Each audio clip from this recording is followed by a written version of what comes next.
हर दिन एक भिखारी दरवाजे के पास आकर भीख मांगता था और घर का मालिक हमेशा घर के बाहर आते ही उसे देखकर फिर जाया करता था। कई बार उसके लिए गालियां भी बकता। वो कहता, तू जिंदा है क्यों है?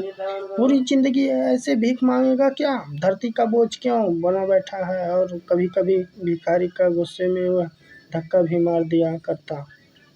इतना कुछ हो जाने के बावजूद अधिकारी के मुंह से सिर्फ यही निकलता कि भगवान भगवान तुम्हारे पापों को माफ करे। भिखारी के मुंह से इतना कुछ निकलता, भगवान तुम्हारे पापों को माफ करे।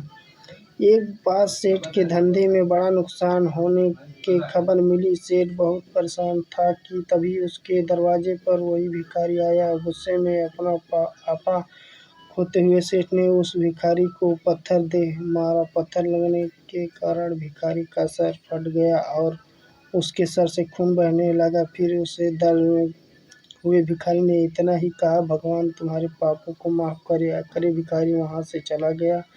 में पड़ गए। भिखारी पत्थर मारा, फिर उसने सिर्फ प्रार्थना। शांत हुआ। शेर का मन शांत हुआ। रहस्य जानने के लिए सेठ ने भिखारी पीछा करना शुरू कर दिया।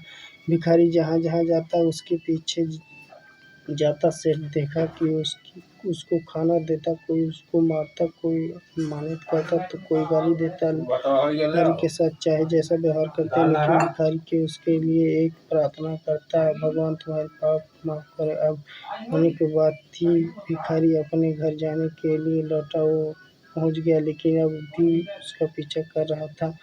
एक पुरानी टूटी हुई खटिया पर एक बूढ़ी औरत लेटी हुई थी, काफी कमजोर और बीमार लग रही थी। भिखारी की पत्नी थी। अपने पति को वापस देखकर वह हट से उठ खड़ी। पत्नी ने अपने पति के भीख वाले कटोरे में देखा, उसमें सिर्फ आधी रोटी थी। उसे देखकर वह बोली, आज इतना ही मिला और वह आपको सिर्फ खून से निकल रहा है, चोट कैसे लगी?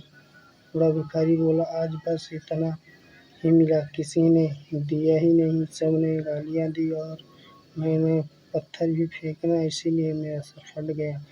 एक गहरी ठंडी सांस लेकर बूढ़ा भिखारी फिर से बोला, यह मेरे ही पापों का फल है।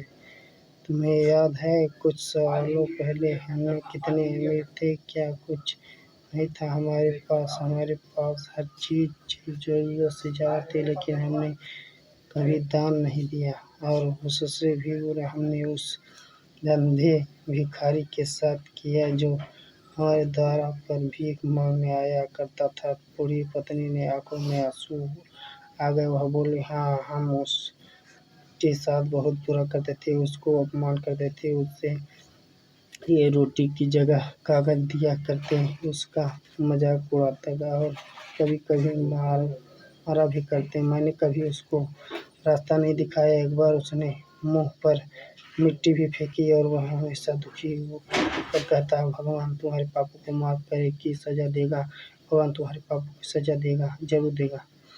उसका श्राप सच हुआ और हम इस दुख भरी जिंदगी में आ गए हैं। भिखारी बोला, हाँ, उसका श्राप लग गया, इसलिए किसी बददुआ नहीं देता। चाहे कोई मेरे साथ कैसा भी बर्ताव, हमेशा उसके साथ प्रार्थना करता हूँ। नहीं चाहता कि कोई हमारे जैसा जिंदगी का अनुभव करे, किसी की हमारे जैसा दुखों का सामना करना पड़े। वह नहीं जानता कि बड़ा पाप कर रहे हैं, इसलिए अनजानों में पापों को ऐसी सजा किसी को भी ना मिले। चाहता हूँ सेठ की वही छुप कर यही सारी बातें सुन रहा था। उससे जब पूछा गया तो भिखारी उसकी पत्नी आधी रोटी के लिए खाए भगवान बोलकर सो गए। अगले दिन बड़ा भिखारी फिर से भी मांगने गया। सेठ के घर के पास जाते ही सेठ ने पहले से गर्म रोटी उसके लिए निकाल रखी थी। सेठ निर्वश बोला, माफ कर दीजिए बाबा, बहुत बड़ी गलती हो गई। बूढ़ा भिखारी बोला, भगवान तेरा भला करे। इतना कहकर वह आगे निकल गया।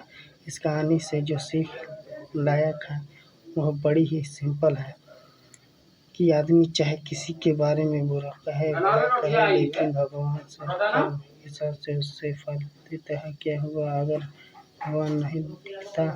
लेकिन यह बात बिल्कुल सच है, उसके खाते में सबका हिसाब होता है, पक्का होता है। इसीलिए किसी के लिए कभी करो तो अच्छा करो।